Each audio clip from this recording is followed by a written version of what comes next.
और भारत इनोवेट्स 2026 का आयोजन फ्रांस के नीस शहर में हो रहा है। प्रधानमंत्री नरेंद्र मोदी फ्रांस के राष्ट्रपति के साथ मिलकर 14 जून का इसका शुभारंभ करेंगे।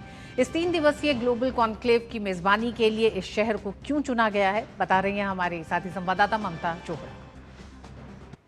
ये है फ्रांस का तटीय शहर नीस। यहाँ अगर भारत इनोवेट्स 2026 का आयोजन हो रहा है तो इसके 5 बड़े कारण हैं जो आपको गिनाना चाहूंगी। पहला, यूरोप की सिलिकॉन वैली कहलाता है सोफिया एंटीपोलिस, जो यहाँ से मात्र 20-25 किलोमीटर पर ही है। यानी नीस सोफिया एंटीपोलिस का प्रवेश द्वार है, जहाँ 2500 दिग्गज कंपनियां काम करती हैं और हजारों स्टार्टअप्स भी यहाँ काम करते हैं।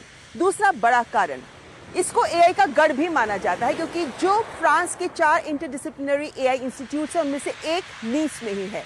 तीसरा कारण यह है कि टॉप 15 विश्व की अगर स्मार्ट सिटीज को आप गिनते हैं तो उनमें एक आता है नीस भी, और नीस में ही स्मार्ट सिटी इनोवेशन सेंटर भी है, जहां जीरो कार्बन एमिशंस को लेकर सॉल्यूशंस की खोज की जाती है।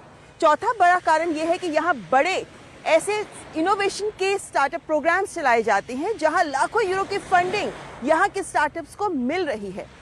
यानी यहाँ से अगर भारत इनोवेट्स का लॉन्च होता है तो इसका मतलब है कि जो यूरोप के वेंचर कैपिटलिस्ट हैं और एंजल इन्वेस्टर्स हैं, उनसे हमारे स्टार्टअप्स को जुड़ने का एक बेहतरीन मौका है। और 5वां सबसे बड़ा कारण, लैब टू मार्केट का एक अनोखा मॉडल है जो यहाँ काम करता है, क्योंकि यहाँ पर जो इन्वेस्टर्स हैं वो रिसर्चर्स के साथ, स्टार्टअप्स और स्टूडेंट्स के साथ मिलकर काम करते हैं।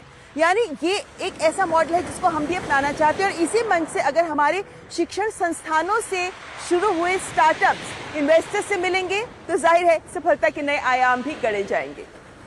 फ्रांस के शहर नीस से कैमरामैन अंकित के साथ ममता चोपड़ा, डीडी न्यूज।